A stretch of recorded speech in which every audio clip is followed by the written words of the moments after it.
ఏంటి ఉపయోగం? పడిపోతే తిరిగి లేస్తాం. పడిపోయిన తిరిగి లేచే శక్తి మన దగ్గర ఉంటుంది. అంచె దినమందు లేపబడే శక్తి మన దగ్గర ఉంటుంది. కాబట్టి నీతిమంతుల గురించి దేవుడు ఎన్నో విషయం నేర్పించుకుంటూ వచ్చాడు. గడిచిన వారంలో మన ప్రార్థనలో దేవుడు అంగీకరించాలన్నా, మనము దేవుడి ప్రత్యక్షతను పొందుకోవాలన్నా మనము నీతిమంతులు అయితే చాలని 12 విషయాలు దేవుడు నేర్పించుకుంటూ వచ్చాడు. ఈ ప్రసంగంలో బిడ్డరా, నీవు నీతిమంతుడు అవుతే దేవుడు ఏ కార్యాన్ని చేయబోతున్నాడు? కేవలం నీకు మాత్రమే మేలంటారా?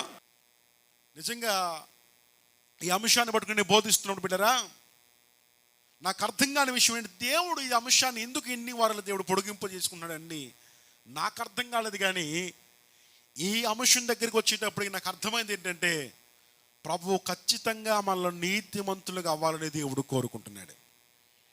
హల్లెలూయా, హల్లెలూయా. ఒకసారి పౌలు పుస్తకం దగ్గరికి వద్దాం. పౌలు రాసిన పత్రికలో రోమా పత్రిక,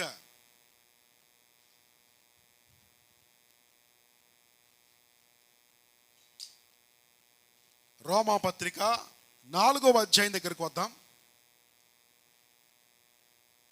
రోమా పత్రిక 4వ అధ్యాయము 25వ వచన భాగం చూద్దాం ఒకసారి. ఆయన మన అపరాధముల నిమిత్తం అప్పగించబడి మనము నీతిమంతులుగా తీర్చబడటకు లేపబడెను. దేవునికి స్తోత్రం కలుగునుగాక. తర్వాత 19వ వచనం,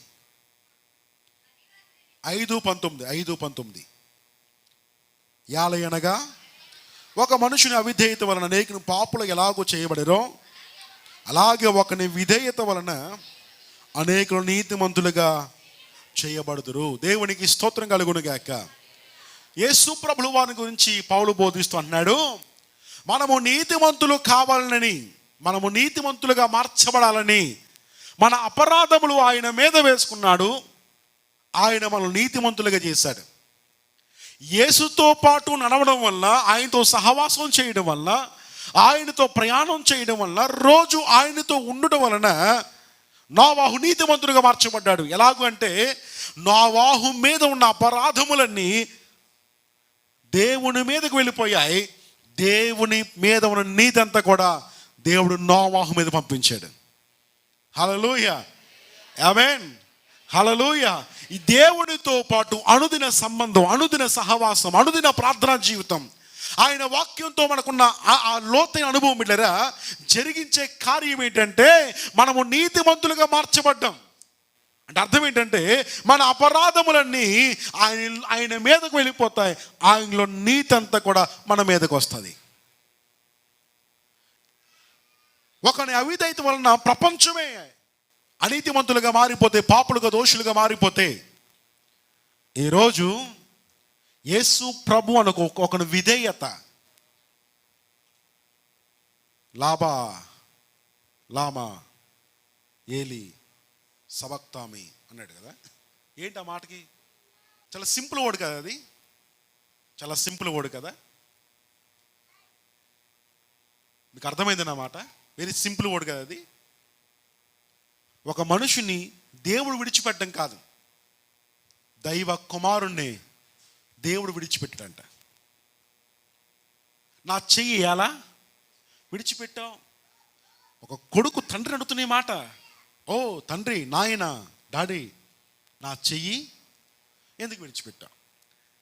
చాలా సింపుల్ కూడా అనిపిస్తున్నా కానీ ఒక తీవ్రమైన బాధ యేసు ప్రభులో కనబడుతుంది. ఒక తీవ్రమైన బాధ. ఆయన విడిచి క్షణమైనా లేని ఒక వ్యక్తి ఆయన చెయ్యి విడిచిపెట్టాడు అని అనుభవం ఎదురైంది. కారణం ఏంటంటే, యేసు ప్రభువుని చెయ్యి విడిచిపెట్టకపోతే కనుక అతను ఈ లోక పాపముల కోసం మరణించాల్సిన ఆవశ్యకత కదా ఉండకపోతునేమో. చాలా జాగ్రత్తగా ఈ విషయాన్ని ఆలకించండి. ఒకని అవిధేయత మనుషులందరినీ పాపులుగా మార్చేస్తే, ఒకని విధేయత అందరినీ, ఈరోజు యేసు ప్రభు యొక్క విధేయత మళ్ళందరి నీతిమంతులుగా మార్చింది. ఆమేన్. ఇది నీవు నీతిమంతుడు అయితే, మరలా జ్ఞాపకం చేస్తున్నాను, నీవు పాపిష్టి వ్యక్తివైతే, నువ్వు త్రాగుబోతువైతే, నువ్వు తిరుగుబోతువైతే, నువ్వు వ్యభిచారివైతే, లోక సంబంధ వ్యసనలు కలిగి ఉంటే, లోక ఆచారాలు మునిగిపోతూ ఉంటే, లోక సంబంధమైన తిరుగుబాటులో నువ్వు తిరిగేస్తూ ఉంటే గనక నీ వల్ల ఉపయోగం లేదు. పడిపోతే తిరిగి లేదు అనుకుని దగ్గర ఉండదు. యేసు ప్రభు వచ్చినప్పుడు సమాధులు తెరవలేవు, నీకోసం దేవుడు ఆకాశం తెరవలేడు. నీవు నీతిమంతుడు కావాలి. సంగమ ఈ విషయాన్ని జాగ్రత్తగా ఆలోచించండి. నీవు ఈరోజు ఏమై ఉన్నావు? నేను యేసు ప్రభు రక్తంతో కడిగి ఉన్నానండి, సరిపోతుందంటారా? నువ్వు పరిశుద్ధపరచబడ్డావు అంతే. నేను బాప్తిస్మం పొందానండి, సంఘంలో ఈ ప్రతి మొదట దొరికిన బలలో పాలు పొందుతున్నానండి, దెర్ ఇస్ నో యూజ్. దానివల్ల ఉపయోగం లేదు బిడ్డలారా. ఆ రోజు మొదలుకొని ఈ రోజుకి నీవు ఎన్ని రోజులు ప్రభుతో నడిచావు? ఎన్ని దినాలు ప్రభుతో ఉన్నావు? ప్రభుతో నీ సహవాసం ఎలాగుంది? ప్రభు యొద్ద నుంచి నువ్వు ఏం పొందుకున్నావు? కనీసం రూపాంతరపరచబడ్డావా? నీ మాటలో, చూపులో, క్రియలో, ఆలోచనలో నీ ఏమన్నా మార్పు వచ్చేసిందా? యేసు ప్రభుని నమ్ముకోవడం ముందు అదే జీవితం, నమ్ముకున్నది అదే జీవితం అంటారా? కనీసం ఎక్కడైనా మార్పు అనేది కలిగిందా? కనబడుతుందా? చూపించగలుగుతున్నావా? మనము నీతిమంతులుగా మారకపోతే, అవును, ఈరోజు నోవహు కంటే భయంకరమైన ప్రజల మధ్య మనము తిరుగుతున్నాం, మనము జీవిస్తున్నాం. మనతో పాటు ఉన్నవాడే మనల్ని మోసం చేసేవాడు అన్న సంగతి మనకు అర్థం కావట్లేదు. అలాంటి భయంకరమైన వ్యక్తుల మధ్య, ఎవరు ఎలాంటారో గమనించుకోలేని వ్యక్తుల మధ్య మనం ప్రయాణం చేస్తుంటే, నోవహు వలె మనం నీతిమంతులుగా మారకపోతే గనక రాబోవు జల ప్రళయం నుండి, ఆ ఉగ్రత నుండి తప్పించబడే ఆ కృపలో నువ్వు ఉండవన్న విషయాన్ని నీకు జ్ఞాపకం చేస్తున్నాను. ఏ ఆధిక్యత నీకుంది ఈరోజు? ఓ సంఘంలో చేర్చబడ్డావనా? యేసు ప్రభు రక్తంతో కడగబడ్డావనా? బాప్తిస్మాన్ని పొందుకున్నావనా? ఏ ఆధిక్యత నీకున్నది ఈరోజు? చాలా మంది కూడా మేము ధైర్యం చేసి పడుకుంటారంట, దీనికి కలిసి మేము బాప్తిస్మం పొందాం కాబట్టి ఎలాగైనా ప్రభు వచ్చినప్పుడు ఏమైపోతాం, వెళ్ళిపోతాం. బాప్తిస్మం పరలోకానికి టికెట్ కాదమ్మా. నీవు నీతిమంతుడిగా మార్చబడ్డావా లేదా? ఆయన నీతి నువ్వు పొందుకున్నావా లేదా? పడిపోయినను తిరిగి లేచే అనుభవం, ఆ బలం నీకున్నా లేదా? యోబు అంటారు, ఓ యోబు, నీ భక్తి నీకేమైనా ధైర్యం పుట్టిస్తుంది అంటాడు. దేవునికి స్తోత్రం కలుగును గాక. హల్లెలూయా. అందుకనే పౌలు రాస్తుంటాడు, మీ జీవితాలను నీతి సాధనములుగా మిమ్మల్ని మీరే అప్పగించుకోండి. 6వ అధ్యాయము చూడండి, 13వ వచన భాగం.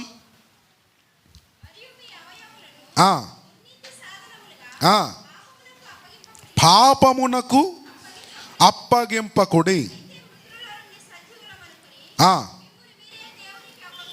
హల్లెలూయా. ఒకసారి 13వ వచనం, మీ అవయవములను దుర్నీతి సాధనములుగా, కింద చూడండి ఏముందో, ఆయుధములుగా. ఆయుధం అంటే ఏంటి? ఆయుధం నీ చేతిలో ఉండాలా? ఆయుధం నీ చేతిలో ఉండాలా? నువ్వు ఆయుధం చేతిలో ఉండాలా? హలో, మీ చేతిలో ఆయుధం ఉండాలి. ఇక్కడ ఆయుధాలు అంటే ఎవరు? మనమే. అయితే నీవు దుర్నీతికి, పాపానికి నిన్ను నీవు ఆయుధంగా అప్పగించుకోకూడదంట. అంటే అర్థం ఏంటి? పాపము నిన్ను వాడుకునే విధంగా ఉండకూడదు, లోకము నిన్ను వాడుకునే విధంగా ఉండకూడదు, లోకము తన ఆశలు నెరవేర్చుకునే విధంగా నువ్వు ఉండకూడదు. నీ శరీరం నిన్ను వాడుకునే ఆయుధంగా ఉండకూడదు. మరి ఎలా ఉండాలంట? మీ అవయవములను నీతికి సాధనములుగా, నీతికి ఆయుధములుగా దేవునికి అప్పగించుకొనుడి. దేవునికి స్తోత్రం కలుగును గాక. హల్లెలూయా. చెప్పండి ఈ మాట, ఆమేన్. ఒకసారి నాతో ఈ మాట చెప్పండి. మనం దేనికి ఆయుధాలుగా ఉండాలంట? నీతికి ఆయుధాలుగా ఉండాలి. ఏం ఆయుధాలుగా ఉండాలి? నా వైపు చూస్తూ ఈ మాటలు వినాలి. ఏం ఆయుధాలుగా ఉండాలి? అవయవాలు. ఏంటి అవయవాలు? మీకు అందరికీ అవయవాలు ఉన్నాయంటారా? ఓ మాట వచ్చింది వెనకాల నుంచి. దేవునికి స్తోత్రం కలుగును గాక. ఉన్నాయా? చేతులు పైకెత్తండి. చేతులు ఉన్నాయి. హల్లెలూయా చెప్పండి. నోరు ఉంది. కళ్ళు మూసుకోండి, తెరవండి. ఉన్నాయా? కాళ్ళు ఉన్నాయా? ఊపిరి పీలుతున్నారా? గుండె కొట్టుకుంటుందా? అయ్యయ్యో, ఉన్నాయా లేవా? అంటే అర్థం ఏంటి? ప్రతి అవయవము కూడా చెప్పండి దేనికి ఆయుధాలుగా ఉండాలంట? నీతికి ఆయుధాలుగా ఉండాలంట. అంటే అర్థం ఏంటి? నీతి వాడుకునే విధంగా నీ చేతిలో ఉండాలి. దేవునికి స్తోత్రం కలుగును గాక. ప్రేమను పంచే విధంగా, హల్లెలూయా, కృప చూపించే విధంగా, సాయించే విధంగా, నలుగురు దగ్గరికి వెళ్ళి వారిని ఆదరించే విధంగా నీ జీవితంలో ప్రతి అవయవము దేవునికి సాధనాలుగా, దేవునికి ఆయుధాలుగా ఉండాలి. మీరందరూ గమనించాల్సిన మాట, ఆయుధం అంటే ఏంటి? మీరు పొద్దున్నే గెరిటెట్టుకుని కూరలో తెగ తిప్పుతుంటారు కదా, దాన్ని గెరిట అంటారా? దాన్ని ఆయుధం అంటారా? మరి ఆయుధం అంటే ఏంటి చెప్పండి? సైన్యములో సైనికుడు అంటే ఎవరు శత్రువును చంపడానికి సైనికుడు ఉపయోగించిన ఏమంటాం? ప్రతిదాన్ని ఆయుధం మనం అంటామంటారా? ఆ చీపురి కట్టిన ఆయుధాన్ని ఎలా తీసుకురండి అంటారా? హల్లెలూయా. ఆ చెంచని ఆయుధాన్ని ఎలా తీసుకురండి అంటారా? అయ్యి బాబా, మొక్కల్లో నవ్వులేదు అసలు. దేవునికి స్తోత్రం కలుగును గాక. మరి ఆయుధం అంటే ఏంటి? శత్రువును చంపడానికి సైనికుడు ఉపయోగించేది. అందుకనే అన్నాడు కదా, నీతిమంతుడు పడిపోయి తిరిగి లేవాలంటే గనక మనలోని ప్రతి అవయవములు నీతి సాధకుడైన యేసు ప్రభు చేతిలో ఆయుధములుగా ఉండాలి. ఆమేన్, హల్లెలూయా. ఆయుధాలుగా ఉండాలి. ఇంకా అంటాడు 18వ వచనంలో,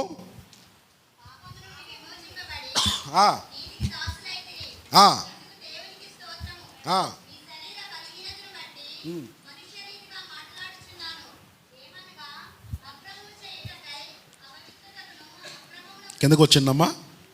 ఇప్పుడు మీ అవయవములను నీతికి దాసులుగా అప్పగించుకోవాలా? ఆయన తీసుకుంటాడా? హలో, అప్పగించుకోవాలా? ఆయన తీసుకుంటాడా? ఈరోజు మనము నీతిమంతులమైతే దేవుడు గొప్ప కార్యాలు చేయబోతున్నాడు. ఆమేన్, హల్లెలూయా. చాలా జాగ్రత్తగా నా వైపు చూస్తే ఈ మాటలు ఆలకించాలి.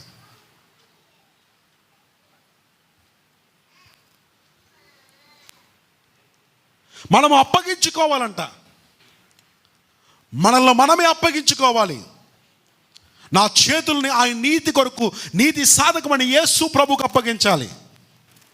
మన నోటిని, మన పెదవులను, మన చెవులను, మన కాళ్ళను, మన చేతులను, మన ప్రతి అవయవాన్ని దేవునికి అప్పగించుకోవాలంట. హల్లెలూయా, హల్లెలూయా. ఆయన ఏం చేస్తాడు? ఆయన మనల్ని నీతిమంతులుగా మారుస్తాడు. దేవునికి స్తోత్రం కలుగును గాక. హల్లెలూయా.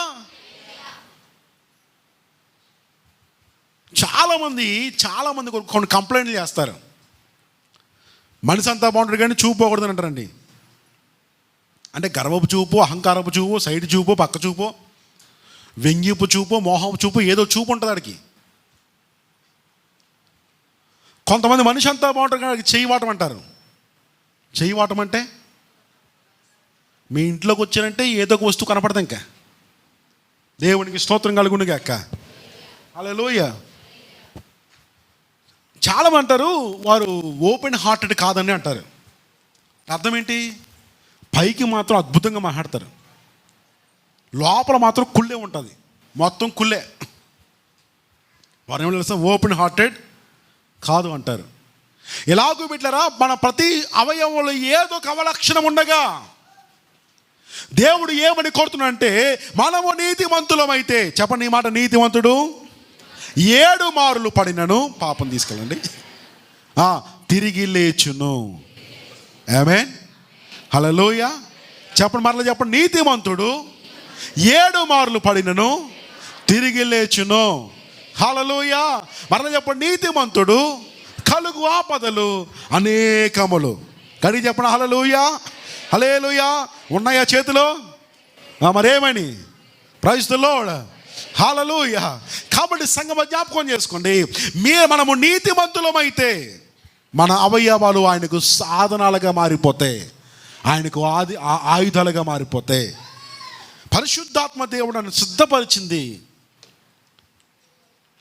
నన్ను లోతుగా ఆయన సంధించిన మాట ఏంటంటే, అందరము కలిసి ఆదికాండ పుస్తకం 18వ అధ్యాయము,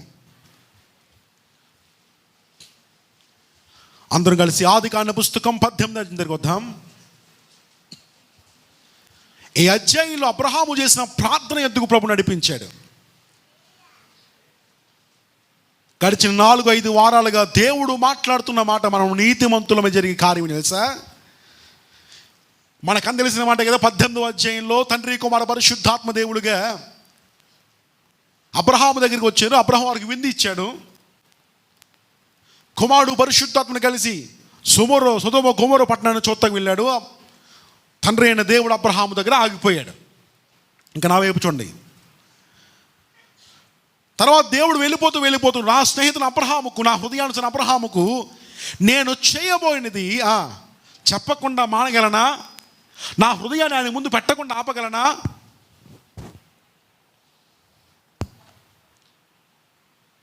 అని తన మనసులో ఉన్న మాట చెప్పాడు. దేవుడి మాట చెప్తున్నాడు, ఓ అబ్రహామా, సొదొమ గొమొర యొక్క పాపం చాలా తీవ్రంగా మారిపోయింది.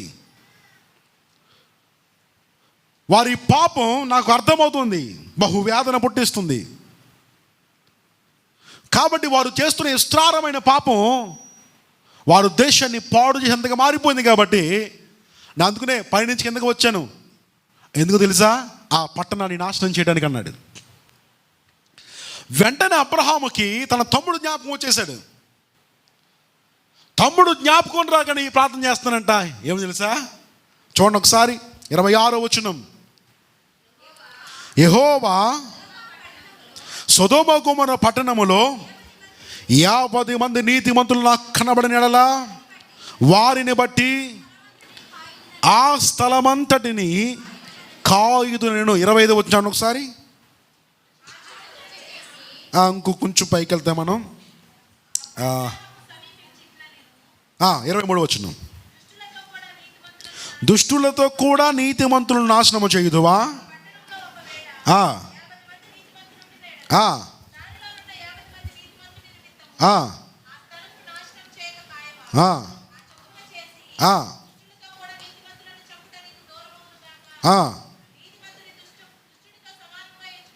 ఇప్పుడు 26కి వచ్చండి. యెహోవా సొదొమ పట్టణంలో 50 మంది నీతిమంతులు నాకు కనబడితే వారిని బట్టి ఆ స్థలమును కాదును. తర్వాత 29వ వచనం.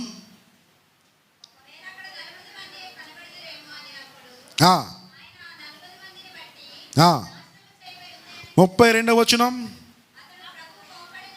ప్రభువు కోపపడని యెడల, నేను ఇంకోసారి మాట్లాడతాను, ఒకవేళ అక్కడ 10 మంది కనబడుతురేమో అనినప్పుడు ఆ 10 మందిని బట్టి. హల్లెలూయా. గట్టిగా 2 చేతులు పైకెత్తి ప్రభుకు స్తోత్రాలు చెప్పండి ఒకసారి. హల్లెలూయా. ప్రభువు నా హృదయంలో పెట్టిన భారం ఏంటంటే, అబ్రహాము చేస్తున్న ప్రార్థన దేవునికి, అయ్యా ఒకవేళ ఆ ప్రాంతంలో నీతిమంతులు ఉంటే కనుక ఆ ప్రాంతాన్ని నాశనం చేస్తా కదా. ఒకవేళ నీతిమంతులు ఉంటే దుష్టులతో పాటు నీతిమంతులు ఏమైపోతారు? నాశనం అయిపోతారు. అబ్రహాము బాధ ఏంటి? తన తమ్ముడు గురించి కదా ప్రార్థన. తన తమ్ముడు నీతిమంతుడే, లోతు నీతిమంతుడే. ఇప్పుడు తమ్ముడు నాశనం అయిపోతాడేమో అని తమ్ముడిని దృష్టిలో పెట్టుకొని ఏమని ప్రార్థన చేస్తున్నాడు? అయ్యా దుష్టులతో పాటు నా తమ్ముడని నీతిమంతుడు కనబడితే నా తమ్ముడు కూడా పాడైపోతాడా? నా తమ్ముడు నాశనం అయిపోతాడా? అంటే అర్థం ఏంటి? అబ్రహాము హృదయంలో ఆలోచన ఏంటంటే, అబ్రహాము ప్రార్థన ఏంటంటే, దుష్టునితో పాటు నీతిమంతులు పోతారేమో అని అబ్రహాము బాధపడిపోతుంటే దేవుని సమాధానం తెలుసా? ఇదిగో దుష్టుని బట్టి నీతిమంతులు కాదు, నీతిమంతులు ఉంటే నేను దుష్టుల్ని కూడా కాపాడతాను. ఇది దేవుని సమాధానం. ఇది ప్రైజ్ ది లార్డ్, హల్లెలూయా. అబ్రహాము హృదయ వేదన ఏంటి? అయ్యా, నీతిమంతులతో పాటు, ఆ పరిశుద్ధులతో పాటు, ఆ ప్రార్థనా పరులతో పాటు, నీతో నడిచిన వారితో పాటు దుష్టుల్ని ప్రభా, ఆ దుష్టులతో పాటు వీళ్ళని కూడా చంపేస్తావా? వీళ్ళని కూడా మాయం చేసేస్తావా?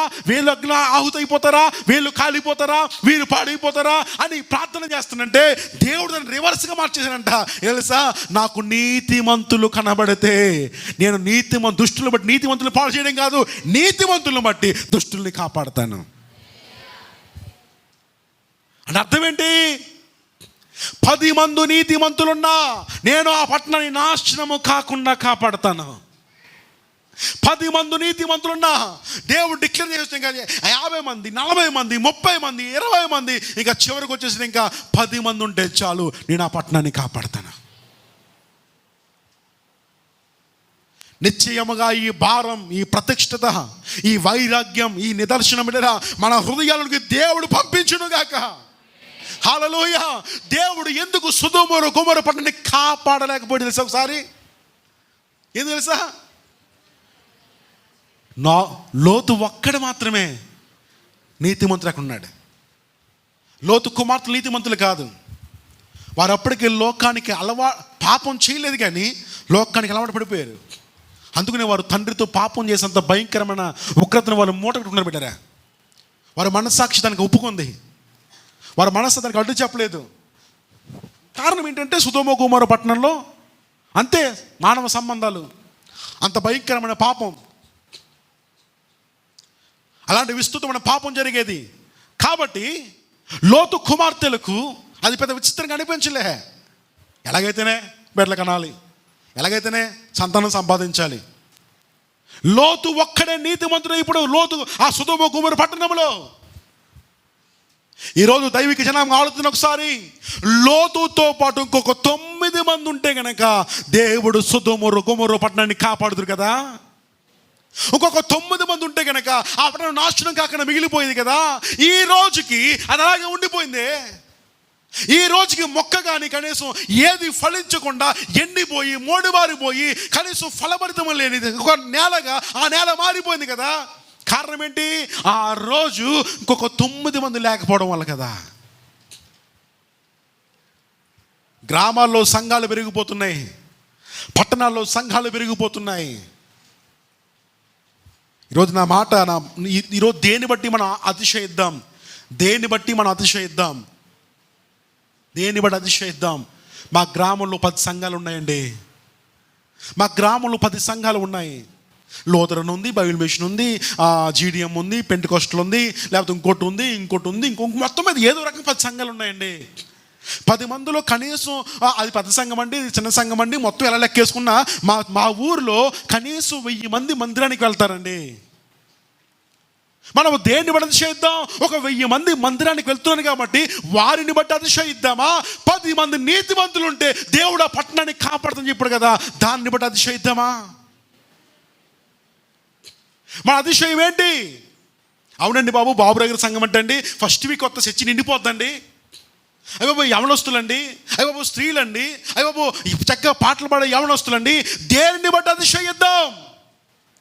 నీవు నీతిమంతుడు అయితే ఈరోజు మన సంఘములో నుంచి కనీసం 10 మంది నీతిమంతులు లేవగలిగితే, కనీసం 10 మంది నీతిమంతులు తయారు చేయగలిగితే, కనీసం 10 మంది నీతిమంతులు ఆయనతో జీవిస్తూ ఆయనతో సహవాసం చేస్తూ నీతిమంతులుగా మార్చబడితే మన గ్రామము దేవుడు పట్టుకోడా? మన గ్రామము రక్షించబడదా? మన గ్రామము రాబోతున్న ఉగ్రత నుంచి దేవుడు తప్పించబడే గుంపులో దేవుడు మన గ్రామాన్ని పెట్టడా?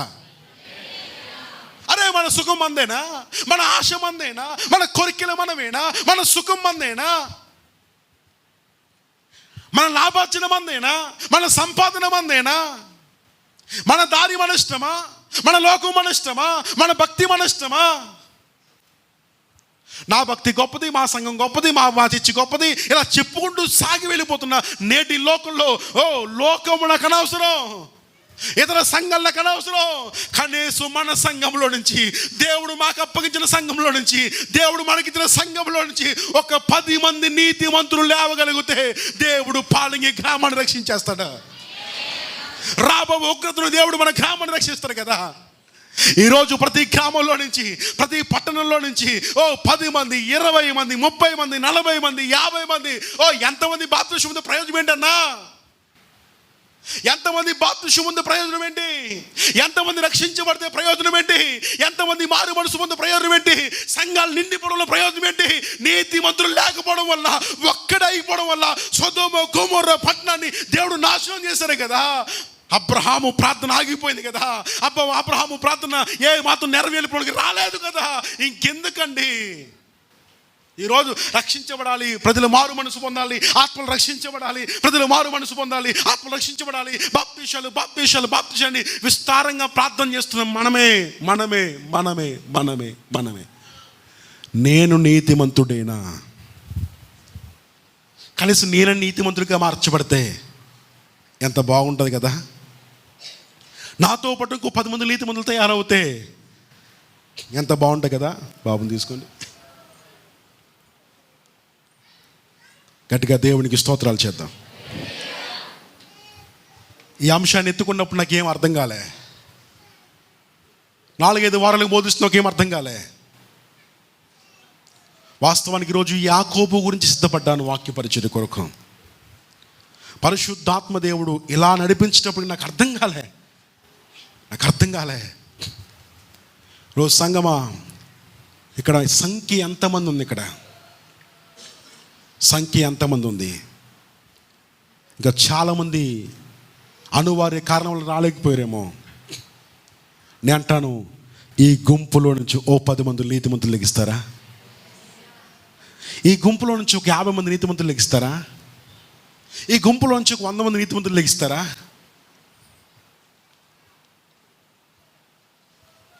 నన్ను బట్టి ఆమేన్, హల్లెలూయా. ఈ పట్టణాన్ని, ఈ గ్రామాన్ని దేవుడు ఉగ్రత నుండి తప్పిస్తారంట. Praise the Lord. ఓ షందరో మోహందరియా, హల్లెలూయా. నిశ్చయముగా మందిరములో నుంచి అటువంటి నీతిమంతులను దేవుడు లేపును గాక. నా దగ్గర మాటలు లేవు. ఒకటే ఒక్క మాట పట్టుని బలిపీఠం ఎక్కాను. ఆ మాట తెలిసి ఆల్రెడీ గడిచిన 4 వారు చెప్పుకుంటూ వస్తున్న ఈ విషయాలన్నీ కూడా. ఒకటే ఒక్క మాట, 50 మంది నీతిమంతులు, 40 మంది నీతిమంతులు, 30 మంది నీతిమంతులు, 20 మంది నీతిమంతులు, 10 మంది నీతిమంతులు. ఏం చేస్తా ప్రభా? దుష్టులతో పాటు నీతిమంతుల్ని కాదు, నీతిమంతులను బట్టి దుష్టులను కూడా కాపాడే దేవుడు. Praise the Lord. అంటే నీ ముఖమును చూచి, నిన్ను చూసి దేవుడు నీ చుట్టూ దుష్టులను, పాపులను దేవుడు కాపాడేస్తారంట. Praise the Lord. హల్లెలూయా. మందిరపు సంఖ్య పెరగడం మాత్రమే కాదు, ఆత్మలు రక్షించబడడం మాత్రమే కాదు, అనేక మంది మారు మనసు పొందడం మాత్రమే కాదు, సంఘ సరిహద్దు పెరిగిపోవడం మాత్రమే కాదు, సంఘములో నుంచి దేవుడు నీతిమంతులను లేపాలి. ఆయనతో గడిపేవారిని లేపాలి, ఆయనతో ఉండేవారిని లేపాలి, ఆయనతో సహవాసం చేసేవారిని లేపాలి. హల్లెలూయా. లోకము నాకు అనవసరం, పాపము నాకు అనవసరం, నా చుట్టూరు ఏం జరుగుతుందో నాకు అనవసరం, ఎవరెలా పోతున్నా నాకు అనవసరం. నేను మాత్రం ఆయనతో సహవాసం చేస్తాను. హల్లెలూయా. నాకు అనవసరం అండి. బయట సమాజంలో ఏం జరుగుతుందో నాకు అనవసరం, ఎవడెలా పోతున్నా నాకు అనవసరం, ఎవరు ఏ పాపం చేస్తున్నా నాకు అనవసరం, అడ్డదారులు దొక్కుతున్నాడా నాకు అనవసరం, సంపాదిస్తున్నాడా నాకు అనవసరం, అడ్డదారులు కూడా బాగున్నాడా పోనీ. కానీ వాడిని బట్టి కాదు కదా. అక్రమ సంపాదన నుంచి 1 లక్ష రూపాయలకి వచ్చి మందిరానికి కానుకిచ్చుట వాళ్ళ వలన దేవుని పని జరిగిపోదు కదా. మరి ఏంటి, నీ చుట్టూరు ఏం జరుగుతున్నా, నీ చుట్టూరు ప్రజలు ఎలా ఉన్నా, ఎలాంటి పాపం జరుగుతున్నా, ఎలాంటి భయంకరమైన సంఘటనలు జరుగుతున్నా కానీ నీవు అనుదినము నోవాహు వలె దేవునితో గడపగలిగితే, నీవు నీతిమంతులని సాక్ష్యము పొందగలిగితే, నువ్వు పడిపో తిరిగి లేపడం మాత్రమే కాదు, నిన్ను బట్టి అనేకులు లేపబడతారంట.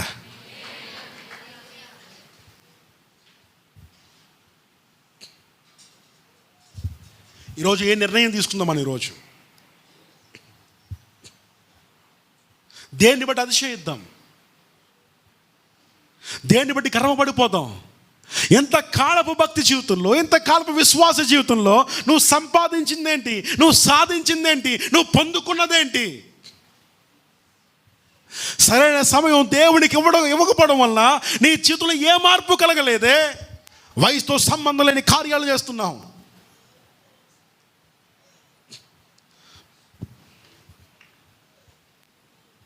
ఈ వయసులో ఏం కావాలండి? ప్రేమలు కావాలి. ఏం కావాలి ఈ వయసులో? ప్రేమలు కావాలి. ఈ వయసులో ఏం కావాలండి? సంపాదన కావాలి.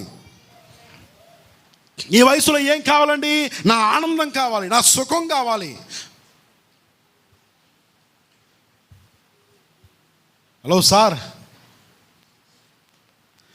ఈ వయసులో నీకేం కావాలనేది కాదు, నీవు నీతిమంతుడు మీద దేవుడు ఏం చేస్తాడో ఒకసారి చూడు.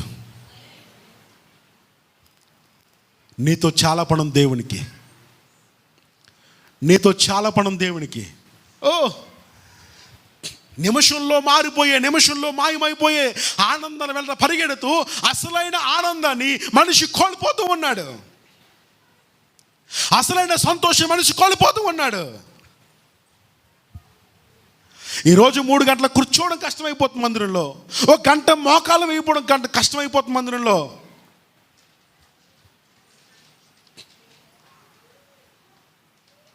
లోక సంబంధమైన ఆనందాల వెంట పరిగెడుతూ, వాటిని చూస్తూ, వాటిలో ఉండిపోతూ అసలైన సంతోషాన్ని, అసలైన ఆనందాన్ని మీరు రుచి చూడలేకపోతున్నారా? అబ్రహాము ఇక తీవ్రమైన ప్రార్థన ఇది. దేవుడు చెప్పకనే చెప్పాడు, అబ్రహామా, దుష్టులను బట్టి నీతిమంతులు కాదయ్యా, నీతిమంతులను బట్టి దుష్టులయ్యా. అబ్రహాముకు అర్థం కాకపోవచ్చు, నేటి జనానికి అర్థం కావాలి. కూర్చున్న నీకు అర్థం కావాలి, కూర్చున్న మనకు అర్థం కావాలి. సంగమా, ప్రతి ఒక్కరిని ఈ మాట చెప్పాలని ఆశపడుతున్నాను.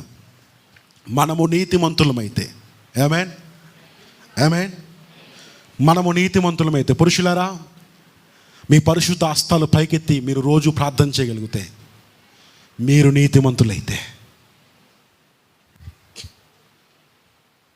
స్త్రీలరా విజ్ఞాపన చేయి వారిని పిలవడం పండి, విజ్ఞాపన చేయి విద్యను నేర్చుకోనండి అని చెప్పిన స్త్రీలరా మీరు నీతిమంతులైతే, ఇంకెప్పుడు నీతిమంతులుగా మార్చబడలేం మనం? ఇంకెప్పటికి నీతిమంతులుగా మార్చబడలేమా? ఎప్పటికి మారుతాం? అలా మారాలంటే ఒక రోగం రావాలి, అంతే అంటారా? ఒక భయంకరమైన శోధన రావాలి, ఒక భయంకరమైన ప్రమాదం జరగాలి, ఒక భయంకరమైన శ్రమ ఇంట్లోకి వచ్చి పడిపోవాలి. అప్పుడు ఆ కాస్త రోజులు ప్రభా అని దేవుడికి ఎల్లకెళ్ళ ప్రార్థన చేసేయడం. ఈరోజు ఏం చేద్దామంటారు చెప్పండి? నీవు నీతిమంతుడు అయితే, మరలా జ్ఞాపకం చేస్తున్నాను, నీవు నీతిమంతుడు అయితే, మనము నీతిమంతులం అయితే, ఒకసారి అందరూ కళ్ళు మూసుకున్న, ఒకసారి చేతులు పైకెత్తిన, ఒకసారి వీలైతే మోకాళ్ళ మీదకి వచ్చేయండి.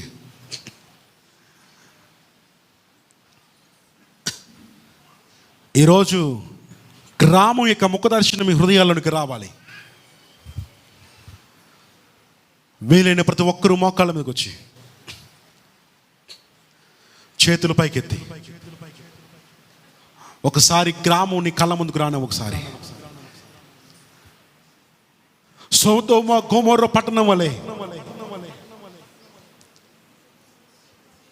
ఈ ప్రాంతంలో దుష్టులు రక్షించబడాలంటే ఈ ప్రాంతంలో త్రాగుబోతు రక్షించబడాలంటే, ఈ ప్రాంతంలో తిరిగిబోతు రక్షించబడాలంటే, ఈ ప్రాంతం తప్పించబడాలి అంటే, ఈ గ్రామం రక్షించబడాలంటే, రాబోచున్న ముగ్గురు తప్పించబడాలంటే, మారు మనసు పొందాలంటే,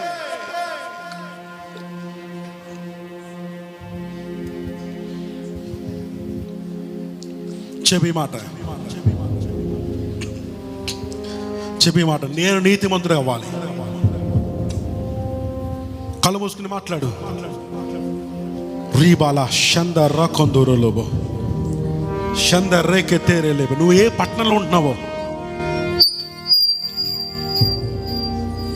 ఏ గ్రామంలో ఉంటున్నావో, ఏ ప్రాంతంలో ఉంటున్నావో, ఆ పట్టణము మారు మనసు పొందాలి అంటే గనక